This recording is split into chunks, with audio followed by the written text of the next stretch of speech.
for everybody who wants to make a change to the PGA Championship, so long as you focus on the golf and not the gimmicks.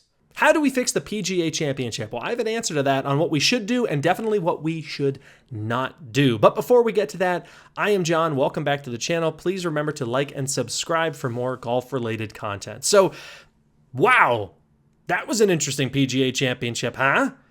I mean, Scottie Scheffler wins by 5, but that really doesn't tell the whole story. I was reading an article on golf.com, and I think that Sean Zach had the best line where he said, this leaderboard is going to lie to us for years because the way that the tournament ended is not how the tournament really played out. You had Scottie Scheffler, who comes into Sunday, looks like he's going to win, no problem. Then he falters.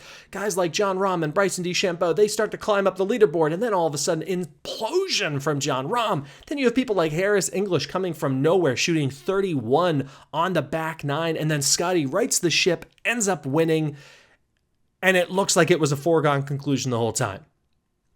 Totally not true. With something like this, if you watch the tournament live, or if you're like me and increasingly consume your sporting events while following it live on Twitter and then watching the highlights the next day, I don't see how you could say this wasn't an interesting golf tournament from the start. But then again, that goes to a larger problem the PGA Championship has had. Even before the championship began, people were saying that the PGA doesn't feel like a major anymore. And that's something that has been going on for years. In fact, if you trace it all the way back, that's a complaint that has started really since 1957, and one of the reasons that the PGA Championship switched over to the format it has now. So anyway, a quick history lesson for you. So when the PGA Championship was started in 1916, it was a match play format, and it remained that way for the first 40 years of its existence. It produced some incredible champions. Walter Hagen, who won the tournament 5 times, at one point 4 times in a row. Guys like Gene Sarazen, Ben Hogan, Byron Nelson, Sam Snead, all PGA champions, all in the match play era. But then something happened in 1957. The television broadcast folks came along and they said, hey, listen, this match play thing, it's kind of boring.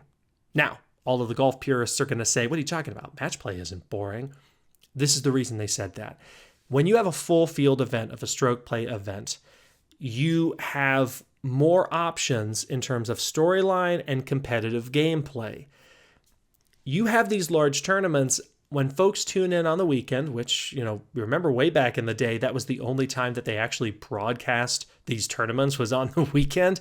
Well, you needed to attract eyeballs. And when you had a full field of players, that was more likely to draw people in than a match between 2 guys, which you had risks with that. 1, they could be no names that nobody was interested in, or 2, they could be big names that produced a stinker of a match. After all, this is golf.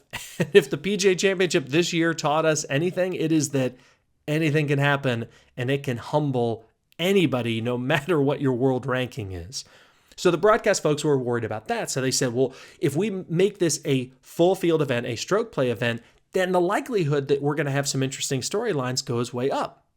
And so in 1957, at the behest of the broadcast companies, the match play was done away with the PGA Championship and the stroke play format was born. Now, look, this has produced some really great champions for us, some amazing stories. I've put them out on my YouTube shorts earlier this week. Moments like Tiger facing off against Bob May, Bob Tway's incredible hole out and screwing over Greg Norman, all of Jack Nicklaus's wins, Phil Mickelson winning in 2005 at Baltusrol. The list goes on and on and on. PGA Championship in 2021, Phil Mickelson. Some great tournaments, some great moments have been produced.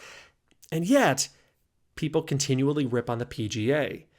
This year, they were talking about how Quail Hollow isn't an appropriate venue, which I'll be honest, I didn't really get. I think the Green Mile proved that it is as stern as test of golf on the nerves and on these players as anything else. But it really isn't about Quail Hollow. It's about the fact that the PGA Championship people didn't know what to do with it. Now, when I was growing up and the PGA Championship was played in August, its identity lay in the fact that it was glory's last shot. As Jim Nantz was always reminding us, glory's last shot, the last opportunity in the season for a player to win a major championship. And that did draw a little bit of buzz around the whole thing, but not nearly to the level that the other majors did. Think about this. Augusta hosts the Masters in April. A tradition unlike any other. Gee, thanks, Jim Nance. You keep giving us these taglines. But it's a tradition unlike any other. The course is incredible. The history of Bobby Jones, the green jacket, the lore, that is so solid. And there's a reason why it is the most popular event in golf. One of the most popular events in sports that just keeps getting more popular. Then you have the U.S. Open, the sternest test of golf that we have to offer. Thick, rough, quick greens, a brutal test that produces some really awesome tournaments. Just take a look at Bryson and Rory most recently. And there are a ton of other examples to go with that as well. Then you have the Open Championship. It is the birthplace of golf, a rotation on courses that we are familiar with, sometimes the literal birthplace of golf in St. Andrews. Links style, an entirely different test that, again, produces incredible drama. And then there's the PGA. It just doesn't have the same oomph, the same joie de vivre. I don't even know what that means. It doesn't carry the same punch. And now, after the Olympics came onto the scene and you switched this thing over to take place in May, I can see why folks say this just doesn't have the same clout as the other majors. The Players' Championship seems to draw way more excitement. And if you take a look at the television ratings, you'll see that that's definitely not wrong. In the last couple of years, there have been abysmal TV ratings when it comes to the PGA Championship. And yet it's still a major. At this point, I guess because we say it's a major. So what do? Well, let me run through what we shouldn't do first. I don't think that we should go to match play, and here's the reason why. Everybody gets excited because it would be something different. It would truly separate the PGA Championship in terms of the other majors. And maybe they're right. Maybe that is a key. But here's the problem with match play that people tend to forget. Match play, just like the broadcasters realized in 1957, it can result in some really boring tournaments. What's my evidence for this? The very first World Golf Championship Accenture match play. It was supposed to be this incredible match play event that Tiger Woods was supposed to run the table with because he was the U.S. amateur champion from back in the day and he knew how to play match play better than anybody else, knew the biggest names in the game, and it was going to be incredible. You were going to have this amazing final. And the very first tournament, does anybody remember who the final two players were? Jeff Maggart and Andrew McGee.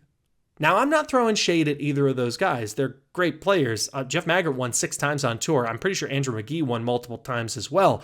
But the match that they produced, other than kind of lacking star power, it was a snoozer of a match that went to extra holes and ended with Jeff Maggart chipping in and kind of an awkward jumping celebration thing. Again, I'm not throwing shade at them. They earned it. And that's really what this is all about. More about that later.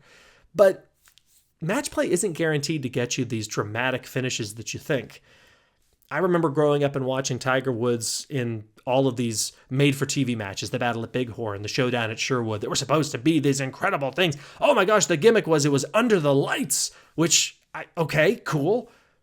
But most of those matches were snoozers. And then in the modern day, we have the match, which it started off as, if I'm remembering correctly, pros versus pros. Then it turned into, like during COVID, you had celebrities and pros teaming up with each other. And there was more of an emphasis on the trash talk and kind of the game, just gamesmanship of the whole thing. And then they went to celebrities only. And then it switched to pros versus pros. And look, it's nice to hear Charles Barkley announce golf, I guess, every now and then. But the emphasis there isn't on the golf, it's on the gimmicks. And that's the bottom line message that I have for everybody who wants to make a change to the PGA Championship. That's fine, so long as you focus on the golf and not the gimmicks. So I haven't offered a solution. What is it? It's not that exciting, but my solution comes down to marketing. The thing is that the PGA Championship needs to find its identity again. Glory's last shot was a great line, and maybe that's the route that you go. Maybe you say, forget the Olympics. We're going to host the PGA Championship at the end of the season. Heck, maybe as the finale to the FedEx Cup. That would never happen because PGA Tour wouldn't do that. But something like that to let it be solidified as the finale of the major championship season. That's an identity, and it's better than nothing. But if you focus on format changes or go the route of Live and TGL thinking that, well, if we just play a lot of loud music and flash a lot of lights, that's going to get people interested, I think you're wrong. The bottom line is that the major championships are the major championships because they are the sternest test of golf we have to offer. I think that Quail Hollow lived up to that this year. Just ask Jon Rahm. Just ask all of these guys who made charges on Sunday and ended up falling through. Scottie Scheffler didn't necessarily win because he dominated. Scottie Scheffler won because he survived. And he survived with multiple bogeys, including a bogey on the last to kind of limp in, but at that point, it was a foregone conclusion. We need to focus the PGA Championship's entire being on the golf, not on the gimmicks. Marketing, if you come up with a good storyline, a good tagline, that might be the solution. But at the end of the day, it has to be about the golf. That's all I have for you today. Thank you so much for tuning in. Please remember to like and subscribe, and I will see you back here next time.